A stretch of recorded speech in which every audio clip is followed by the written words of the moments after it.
hal spiritual.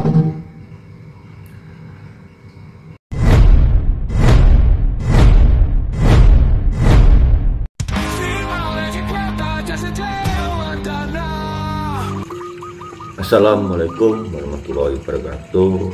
Rahayu saking dumadi kasih bedo ing sampikala. Alhamdulillah rabbil alamin wassalatu wassalamu ala asrofil anbiya'i wal mursalin wa ala alihi washabihi ajmain. Selamat datang kembali di channel Keterangan Alam Indonesia. Pada kesempatan kali ini saya akan mengulas tentang sucinya tanah Jawa. Namun sebelumnya jangan lupa untuk menyimak sampai habis penjelasan saya agar tidak terjadi kesalahpahaman. Dan apabila apa yang disampaikan bermanfaat, silakan membagikannya ke komunitas Anda melalui media sosial atau yang lainnya.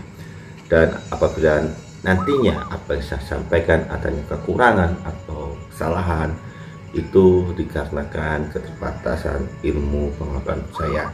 Dan apabila adanya perbedaan pendapat, kita kembali kepada keyakinan kita masing-masing.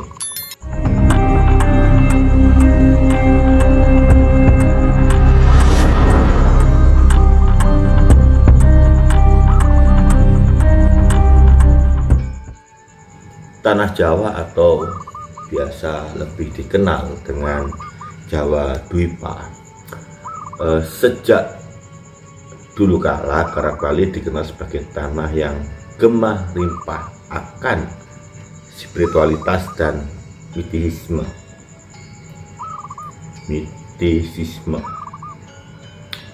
Berbagai ajaran baik dari agama yang datang dari luar maupun tradisi lokal menemukan tempat dan menyatu dalam kebudayaan Jawa, menjadikan pulau ini sebagai sebuah purwa bumi. Konsep ini melampaui sekedar kepercayaan atau praktek keagamaan. Hal ini meresap ke dalam cara hidup, nilai-nilai normal, dan filsafah yang dipegang oleh masyarakat Jawa. Jawa menjadi simbol dari tempat di mana manusia berusaha memahami hubungan dengan yang ilahi dan menemukan keseimbangan antara dunia materi dan dunia spiritual. Bagi masyarakat Jawa, pengalaman hidup tidak hanya terbatas pada hal-hal fisik, tapi juga menyangkut dunia spiritual yang saling berkaitan. Salah satu ajaran lokal adalah Sastra Jendrahayu Ningrat Pangkuat ing Diyu, menekankan pentingnya memahami keindahan semesta untuk meruat keangkaran murkaan. Dalam filsafah ini, Jawa bukan hanya sekedar lokasi geografis, tetapi juga tempat untuk menemukan kedamaian batin dan keterhubungan dengan Yang Maha Kuasa. Dengan demikian, Jawa dianggap sebagai tanah yang sakral dan metaforis, tempat di mana spiritualitas sejati dapat ditemukan. Para pemikir Jawa sering menggambarkan pulau ini sebagai cerminan dari hubungan antara mikrokosmos atau manusia dan makrokosmos atau alam semesta. Dalam kosmologi Jawa, manusia diharapkan untuk hidup dalam harmoni dengan alam dan menghormati kekuatan yang lebih besar dari dirinya. Kepercayaan akan adanya kekuatan-kekuatan spiritual ini bukan hanya sekedar aspek dari budaya Jawa, melainkan juga merupakan bentuk pencarian makna hidup. Oleh karena itu, Jawa sebagai Pelemahan Agung menjadi simbol dari tempat di mana keseimbangan tersebut bisa dicapai, baik oleh penduduk Atmanagari maupun mereka yang datang mencari makna. Pandangan tentang Jawa ini diperkuat oleh ajaran-ajaran mistik Islam yang menyatu dengan tradisi Jawa, seperti yang diajarkan oleh Ibnu Arabi dan konsep wahdatul wujud atau kesatuan wujud. Dalam konteks ini, Tuhan dipandang sebagai sumber dari segala sesuatu dan seluruh alam semesta adalah pengejawantah dari yang satu. Ajaran ini diadaptasi oleh ulama Jawi seperti Syekh Siti Jenar dan Syekh Burhanpuri. Kemudian mengembangkan ajaran martabat 7 yang dikenal luas di seantero Jawa. Dengan demikian, Jawa menjadi sebuah pusat spiritual di mana ajaran-ajaran dari luar dapat beradaptasi dan menemukan bentuk baru yang lebih sesuai dengan jiwa lokal. Perkawinan antara ajaran lokal dan Islam ini menciptakan bentuk baru dari agama yang unik di Jawa, yang sering disebut sebagai kejawen pada saat ini. Dalam ajaran ini, unsur-unsur Hindu, Buddha, dan Kapitayan bercampur dengan nilai-nilai Islam untuk menciptakan sebuah sistem kepercayaan yang kompleks dan kaya simbolisme. Kejawen menempatkan pentingnya keseimbangan antara ibadah kepada Tuhan dengan praktek kehidupan sehari-hari, sehingga nilai-nilai lokal tidak terpinggirkan. Disinilah letak keunikan Jawa sebagai tanah suci, di mana nilai-nilai asli masyarakat tetap hidup berdampingan dengan nilai agama yang datang kemudian, Islam dalam hal ini. Selain Islam, pengaruh Hindu-Buddha juga sangat kuat di Jawa, turut membentuk pandangan masyarakat akan tanah mereka sebagai tempat yang sakral. Candi-candi sebesar seperti Borobudur dan Prambanan menjadi bukti sejarah akan masa-masa ketika Hindu-Buddha menjadi agama dominan di pulau ini.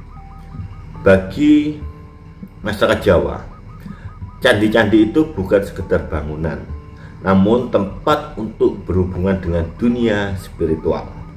Mereka menjadi simbol dari pencarian akan kesucian dan tempat bagi jiwa untuk mencapai pencerahan. Menjadikan Jawa sebagai tanah yang merekam jejak ajaran ini tetap hidup hingga kini. Mitologi dan legenda lokal turut memperkuat anggapan Jawa sebagai tanah suci. Cerita-cerita tentang tokoh-tokoh seperti Semar, Kresna, dan Kanjeng Ratu Kidul melambangkan nilai kebijaksanaan, keberanian, dan keterhubungan dengan alam gaib. Semar misalnya dikenal sebagai tokoh yang bijaksana dan suci, yang sering kali muncul untuk memberi petunjuk kepada para raja dan ksatria. Tokoh-tokoh ini menjadi lambang dari nilai-nilai spiritual yang diajarkan secara turun-temurun di Jawa dan menjadi bagian dari identitas spiritual penduduk di pulau ini. Jalinan pusaka hidup atau DNA, deoksiribonukleik akid spiritual orang Jawa, sejatinya berakar pada pandangan hidup yang mengutamakan keseimbangan, keselarasan, dan ketenangan batin. Dalam tradisi kejawen misalnya, orang Jawa percaya bahwa manusia harus hidup harmonis dengan alam semesta, sesama manusia, dan kekuatan gaib yang mengelilingi mereka. Keyakinan ini mencerminkan konsep manunggaling kawula Gusti, yakni percaya antara manusia dengan Tuhan, di mana keduanya tidak hanya terhubung secara ritual tetapi juga secara batiniah. Prinsip ini menekankan pentingnya telaah diri, tirakat seperti puasa atau laku spiritual, dan meditasi sebagai jalan untuk mencapai kesucian jiwa. Masih di Pulau Jawa yang sama, kita punya corak spiritual dalam budaya Sunda yang juga sangat erat kaitannya dengan konsep harmoni antara manusia, alam, dan Sang Pencipta. Ajaran spiritual yang dikenal dalam budaya Sunda, terutama pada masyarakat Baduy atau Kenaikes, Kabuyutan, dan Kasepuhan, disebut Sunda Wiwitan. Sunda Wiwitan mengajarkan pentingnya menjaga keseimbangan alam, menghormati leluhur, dan hidup sederhana tanpa mengejar hal-hal duniawi yang berlebihan.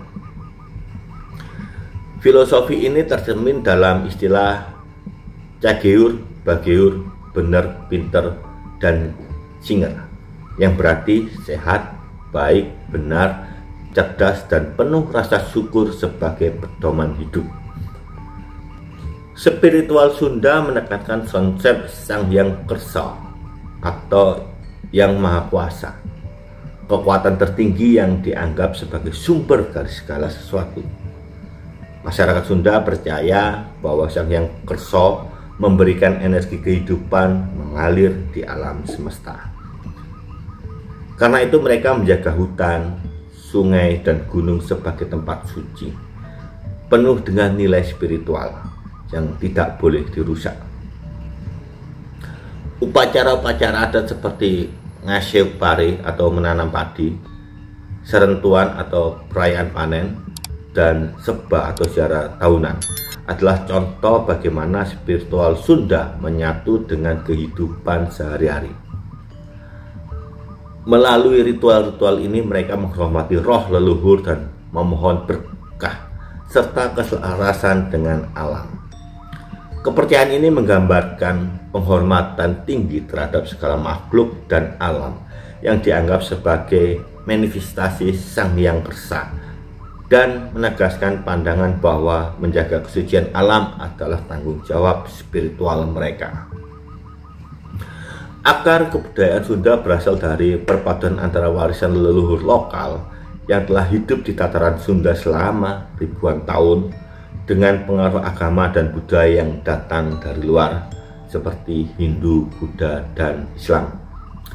Kebudayaan Sunda tumbuh dari nilai-nilai kearifan lokal yang berkembang di antara suku-suku yang mendiami kawasan ini sejak masa prasejarah. Bukti keberadaan kebudayaan terlihat pada peninggalan arkeologi seperti situs-situs megalitik di Gunung Padang yang tercatat 5000 sebelum Masehi dan Lebok Cibeduk yang mengindikasikan bahwa masyarakat Sunda awal telah memiliki hubungan spiritual mendalam dengan alam. Pada era keratuan, budaya Sunda semakin berkembang melalui pengaruh kerajaan Tarumanegara yaitu pada abad ke-4 Masehi, dan kemudian keratuan Sunda yang menjadi pusat budaya, politik, dan spiritualitas Sunda. Di bawah pemerintahan keratuan ini, nilai-nilai luhur seperti keberanian, keadilan, kesederhanaan, dan keharmonian dengan alam dan sesama makin mengakar dan tercermin dalam berbagai seni, bahasa, dan tradisi Sunda. Setelah kehadiran Islam ke tanah Sunda pada abad ke-15 Masehi, kebudayaan Sunda lantas mengadopsi nilai-nilai baru tanpa menghilangkan identitas aslinya.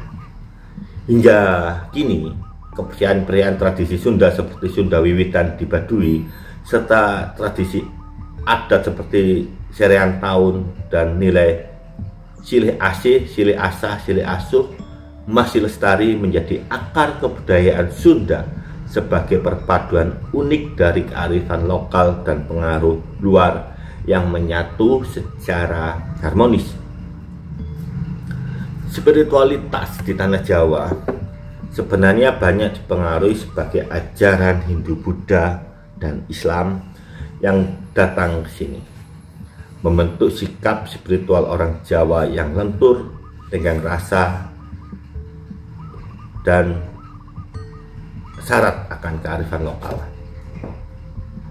Jalinan pusaka hidup spiritual ini tercermin dalam sikap Rimo ing Pandung atau menerima apa yang diberikan oleh kehidupan dengan lapang dada, atau dalam Islam disebut dengan tawakal, yang menjadi landasan untuk mengelola emosi dan menerima kenyataan dengan sabar. Kombinasi dari nilai-nilai ini menciptakan karakter spiritual yang kuat dan terhubung dengan alam dan tradisi leluhur kita. Sebagai tanah yang semarak akan berbagai ajaran spiritual, Jawa menjadi tempat di mana banyak orang dari berbagai latar belakang budaya dan agama datang untuk mencari pencerahan. Para wali seperti Sunan Kalijaga dan Sunan Bonang menyebarkan ajaran Islam di Jawa dengan cara sesuai dengan tradisi lokal, melalui dakwah yang syarat kearifan dan pendekatan budaya. Mereka berhasil menyebarkan ajaran Islam tanpa harus memikirkan budaya Jawa. Hal ini memperlihatkan bagaimana Jawa sebagai tanah suci mampu menyerap pengaruh dari luar tanpa kehilangan identitas dirinya sendiri.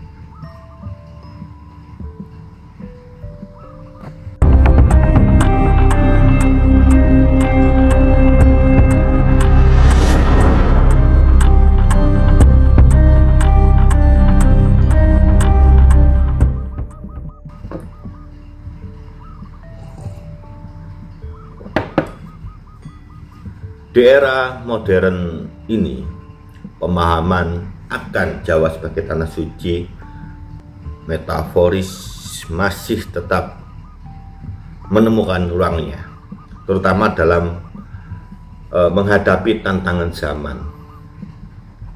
Globalisasi membawa perubahan besar dalam cara hidup masyarakat Jawa. Namun, banyak yang masih memegang erat nilai-nilai tradisional yang diwariskan oleh leluhur mereka, seperti kebersamaan, gotong royong, dan rasa hormat terhadap alam. Masih menjadi bagian penting dari kehidupan keseharian di Jawa. Dengan cara ini, Jawa tetap menjadi tanah suci di mana nilai-nilai spiritual lokal tetap hidup dan berkembang. Banyak ritual dan upacara adat yang dilakukan oleh masyarakat Jawa juga menunjukkan bahwa mereka masih mempertahankan hubungan dengan dunia spiritual. Ritual-ritual seperti sekaten, gerbek maulud, dan labuan alit diadakan untuk menghormati leluhur yang memohon berkah dari Yang Maha Kuasa.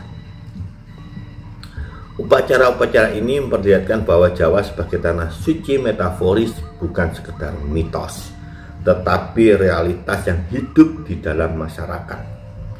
Dalam dunia yang semakin materialitas ini, konsep Jawa sebagai tanah suci metaforis menjadi penting untuk dipertahankan sebagai simbol dan nilai-nilai yang tidak lekang oleh waktu.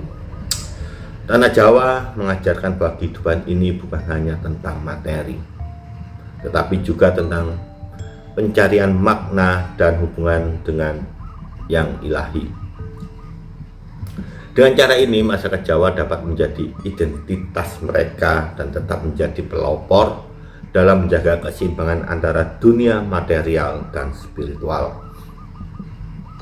Jawa sebagai tanah suci metaforis juga memiliki akar spiritual yang jauh lebih tua, seperti ajaran Kapitayan. Dipercaya eksis di Jawa sebelum kedatangan Hindu, Buddha, dan Islam adalah sistem kepercayaan asli yang melihat Tuhan sebagai Sang Hyang Taya, kekosongan suci atau hakikat yang tak terwujud. Dalam ajaran Kapitayan, konsep Tuhan bersifat abstrak dan tidak terikat pada bentuk tertentu. Sang Hyang Taya ini dipercaya sebagai sumber segala sesuatu yang tidak tampak namun melingkupi segalanya. Masyarakat yang menganut Kapitayan menyembah Tuhan dalam bentuk roh suci yang terdapat dalam kekuatan alam. Tradisi ini memberi penghormatan kepada alam sebagai manifestasi keilahian yang sejalan dengan filosofi Memayuh Hayuning Bawana, yaitu menjaga kelestarian dan harmoni alam semesta. Pengaruh kapitayan ini juga masih tampak dalam kejawen yang berusaha merangkul konsep ketuhanan yang bersifat universal. Prinsip kesatuan atau wahdatul wujud dalam tasawuf Islam memiliki kesamaan dengan pandangan kapitayan, di mana Tuhan dipandang meliputi segala sesuatu dan ada dalam semua yang diciptakan. Ini selaras dengan firman Allah dalam Al-Quran Al-Baqarah ayat 2, surat kedua ayat 115, di mana dalam tafsirnya dibunyikan, dan kepunyaan Allah lah timur dan barat, maka kemanapun kamu menghadap, disitulah wajah Allah. Ayat ini menggarisbawahi gagasan bahwa Tuhan tidak terbatas pada satu tempat atau bentuk semata, tetapi hadir dalam seluruh ciptaan. Dengan demikian, Jawa sebagai tanah suci metaforis bukan hanya merujuk pada tradisi Islam, Hindu, atau Buddha, tapi juga akar spiritual asli yang telah hidup dan beradaptasi dengan berbagai pengaruh eksternal sepanjang sejarah, memperkuat kekayaan spiritualitas Jawa yang terbuka dan harmonis. Jawa sebagai tanah suci metaforis juga memberi pelajaran pada warga dunia tentang pentingnya tenggang rasa dan keterbukaan terhadap perbedaan. Di Jawa, berbagai agama dan aliran kepercayaan dapat hidup berdampingan dengan damai, memberikan contoh tentang bagaimana masyarakat dapat menerima perbedaan tanpa harus kehilangan identitas mereka. Jawa mengajarkan bahwa tenggang rasa bukan sekedar menerima, tapi juga menghargai dan belajar dari perbedaan. Dengan segala keragaman ajaran dan nilai-nilai hidup di dalamnya, Jawa memang layak dianggap sebagai padang nirwana. Pulau ini telah menjadi tempat di mana berbagai kepercayaan, filsafat, dan nilai luhur menemukan tempat dan berkembang menjadi satu kesatuan yang harmonis. Jawa mengajarkan bahwa spiritualitas sejati adalah tentang kebijaksanaan, kedamaian, dan keseimbangan antara manusia dan alam semesta. Sebagai penutup, Jawa sebagai tanah suci metaforis menawarkan contoh bagaimana keseimbangan spiritual dan harmoni sosial dapat tercapai melalui penghayatan nilai-nilai lokal dan universal. Masyarakat Jawa percaya bahwa setiap individu memiliki tanggung jawab untuk menjaga keharmonisan alam dan menjaga keseimbangan dalam hubungan antar sesama. Hal ini mencerminkan dalam konsep Memayuh Hayuning Bawana, yang berarti menjaga keseimbangan dunia dan isinya. Hal ini senada dengan firman Allah dalam Al-Quran, di mana dalam tafsir Al-A'raf ayat 7 ayat ke-56 berbunyi, dan janganlah kamu berbuat kerusakan di muka bumi. Sesudah Allah memperbaikinya, berdoalah kepadanya dengan rasa takut dan harap. Sesungguhnya rahmat Allah amat dekat kepada orang-orang yang berbuat kebaikan. Ayat ini menggarisbawahi kewajiban manusia untuk menjaga bumi yang selaras dengan nilai-nilai spiritual yang telah lama hidup dalam budaya Jawa. Selain itu, dalam hadis qudsi pun menyatakan bahwa aku adalah perbendaharaan tersembunyi. Aku ingin dikenal, maka aku ciptakan makhluk agar mereka mengenalku. Hal ini menggambarkan bahwa pencarian akan makna hidup dan kemampuan merasa kedekatan dengan Allah adalah esensi keberadaan manusia. Jawa sebagai bumi langgeng merupakan tempat di mana pencarian ini diwujudkan melalui keselarasan antara budaya lokal dan ajaran keagamaan yang datang dari luar. Dengan landasan spiritualitas yang kuat, Jawa bukan hanya menjadi tempat yang dirahmati dan diberkahi, tetapi telah menjadi inspirasi bagi dunia modern tentang pentingnya menjaga keseimbangan hidup, saling menghormati dalam kebinekaan tunggal ikaan. Sekian apa yang bisa saya sampaikan. Apabila adanya keliruan atau kesalahan itu dikarenakan keterbatasan ilmu pengetahuan saya, silakan tinggalkan komentar sesuai dengan tema yang saya sampaikan agar kita bisa saling berbagi ilmu pengetahuan dan wawasan. Akhir kata saya ucapkan wassalamualaikum warahmatullahi wabarakatuh. Rahayu sagung dumadi kasing repedo nir ing sambikala. Suksma. Majapahit bisa